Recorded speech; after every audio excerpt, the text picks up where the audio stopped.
Media Like, agora, no 6º Congresso Brasileiro de Direito Eleitoral. Todos nós sabemos que espalhar mentira é uma das principais habilidades do ser humano. E se recorrermos ao latim, mendacium vem de mens, ou seja, mentira vem de mente. O que nos faz concluir que Descartes estava redondamente enganado. A sua famosa frase deveria ser: minto, logo existo. E por ser atávica ao ser humano, vários pensadores se debruçaram sobre a mentira. Podemos resumir em que há dois olhares relativos à mentira, um positivo e um negativo. A mentira vista como estratégia para o bem e a mentira associada à profunda corrupção da alma. Para alguns, a mentira pode e deve ser utilizada como instrumento para atingir um bem maior. Platão, por exemplo, que já disse: portanto, se alguém compete mentir, é aos chefes da cidade por causa dos inimigos ou dos cidadãos para benefício da cidade. Para outros, a mentira é intrinsecamente imoral, devendo ser combatida à exaustão. É o caso de Santo Agostinho, que escreveu 2 obras sobre a temática e teve a oportunidade de dizer que a alma não deverá ser corrompida com a mentira, para salvar a pureza do corpo, porque este permanecerá inviolado se a alma se conserva sem manchas. Já que a mentira e as fake news são necessariamente notícias mentirosas, com base nesses conceitos aqui, eu fiquei me perguntando qual seria a posição filosófica adotada pelo TSE. Já se pensaram sobre isso? Eu cheguei a uma conclusão: TSE é igual Santo Agostinho.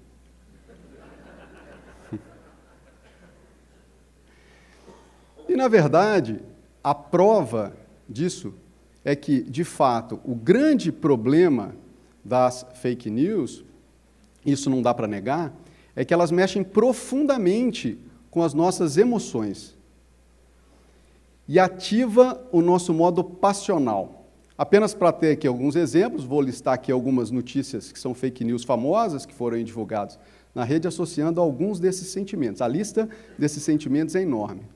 Primeiro, sempre, nós somos motivados muito pelo medo. Está aqui, 50 Cent definha por fumar maconha. Maconha mata. Também tem o ódio, que nos mobiliza bastante. Lei Rouanet garante 9 milhões para a arte invisível. Meu pobre dinheiro. Sempre a comédia.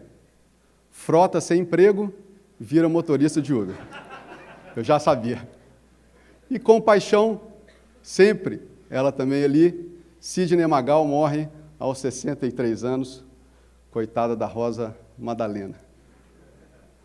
A dispersão, portanto, de notícias falsas se dá, essa é uma conclusão importante, no mundo das pessoas comuns. É interessante que a prestigiada revista Science acabou de publicar, tem pouco tempo, um estudo fantástico. Os pesquisadores, nesse artigo, que foi publicado na Science, eles analisaram, vejam só, de 2006 a 2017, 126 mil histórias no Twitter, compartilhadas por mais de 3 milhões de pessoas em mais de 4,5 milhões de postagens. E quais foram as principais conclusões? Primeiro, as notícias verdadeiras, para atingir a mesma taxa de viralização das notícias falsas, elas demoram 20 vezes mais. Segundo, a viralização se dá muito mais em razão de posts e comentários e divulgações de pessoas comuns do que necessariamente de robôs e de celebridades. E vejam só, que curioso, a política, as notícias sobre política representaram mais de 36% do total de temas tratados nessas 126 mil notícias. Portanto, o que nós podemos concluir, esse é um resultado muito interessante da pesquisa, no final das contas, né? O que se extrai da pesquisa é que as fake news são viralizadas muito menos em razão de robôs e muito mais em função da nossa propensão atávica como seres humanos à fofoca. E é bem verdade que quando a gente vai analisar o conteúdo de algumas fake news, isso é um ponto importante, quando a gente vai analisar esses conteúdos de fake news, às vezes a gente se depara com certas notícias que são claramente falsas. Olha, e é impossível não reconhecer a falsidade. O que aconteceria aqui se algumas notícias associassem, por exemplo, alguns eleitoralistas a alguns adjetivos? Perceberíamos de imediato o engodo. Por exemplo, Pereira, pobre. Luciano Guimarães, calado. Eneida Desirê, machista. Diogo Reis, antipático. Margarete Coelho, frágil. Frederico Alvim, iletrado. Eu, pouco vaidoso. E Valver Agra, contido. Na verdade, aqui a gente pode fazer, então, a alusão, esse é o ponto que eu quero aqui mencionar, usando o velho ditado latim um pouquinho adaptado para a palestra, in claris cessat mendatio. O ponto central é que o grande problema das fake news está naquelas notícias que parecem verdade, mas não são.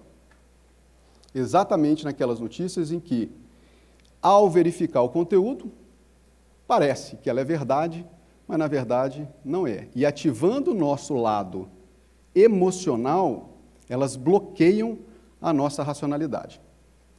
E o pior é que, com o fabuloso avanço da tecnologia, nós estamos chegando a ponto de trapacear o real.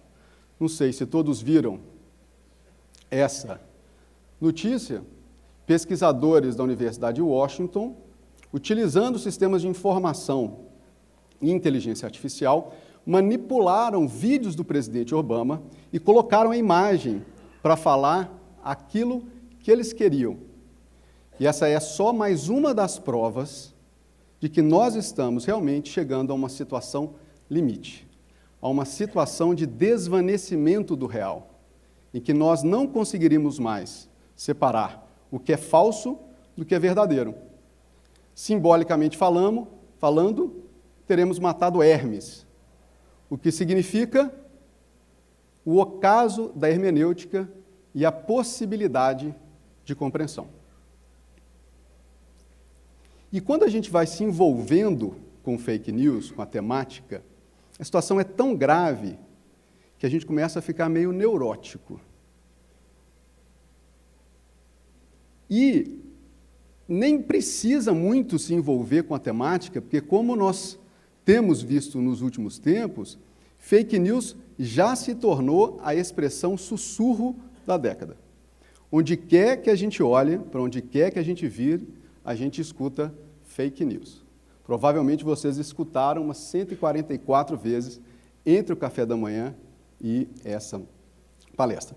Tanto é assim que eu, particularmente, passei a ficar muito desconfiado. Mineiro já é meio desconfiado. Eu passei a achar que tudo que parece mentira é mentira. Ou melhor, exatamente, tudo que parece mentira é certamente mentira. Isto é, parece mentira, é fake news. O grande problema, e isso é o que é de fato desafiador, é que às vezes a gente jura que a informação é mentira, mas a notícia é verdadeira. Querem ver só? Supremo considera que o sistema de voto impresso é inconstitucional. Inconstitucional, voto impresso, inconstitucional. Supremo declara inconstitucionalidade do financiamento eleitoral de empresas. Não, é fake news. Quando é que o Poder Constituinte original falou sobre isso? Certamente é fake news.